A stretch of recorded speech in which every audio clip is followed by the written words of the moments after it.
உன்னை போன மாசம் 1ஆம் தேதி பார்த்தது, அதோட இப்பதான் பாக்குறேன். அதெல்லாம் இருக்கட்டும், முதல்ல உன் போன் எடுத்துட்டேன்.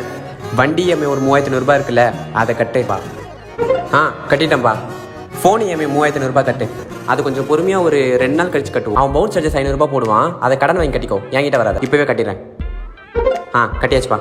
உங்க அம்மாக்கு 5000 ரூபாய் அனுப்பி விடு. 5000 ரூபாய் ரொம்ப அதிகமா இருக்கு, கொஞ்சம் கம்மியாக அனுப்புவோமா? சோறு போட மாட்டாங்க, பரவாயில்லையா? அதுவும் கரெக்டு தான். அனுப்பிட்டேன். போன வாரம் சேலரி வந்தோடனே 1000 ரூபாய் தரேன்னு சொல்லிட்டு உன் ஃப்ரெண்டு கிட்ட கடன் வாங்கியிருந்தேன்ல, அதை அனுப்பிவிடு. அந்த நாய் தானே, அவனுக்குலாம் பொறுமையாக கொடுத்துக்கலாம்ப்பா. பேங்க்காரன் கூட 2 மாதம் கழிச்சு கொடுன்னு சொல்லுவான். உன் ஃப்ரெண்டு அடிக்கடி உனக்கு ஃபோன் பண்ணி டார்ச்சர் பண்ணுவான். அது உனக்கு தேவையா? நான் அது மாதிரி செய்கிற ஆளு தான். அனுப்பியாச்சுப்பா. யோ நேயா 15,000லேருந்து 2,000க்கு வந்து நிற்கிற? பரவாயில்ல, எனக்கு அது போதும்.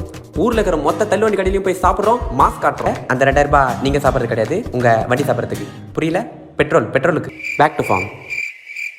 ஓகே பட்டி, நம்ம அடுத்த மாதம் 1ஆம் தேதி மீட் பண்ணலாம். பாய்.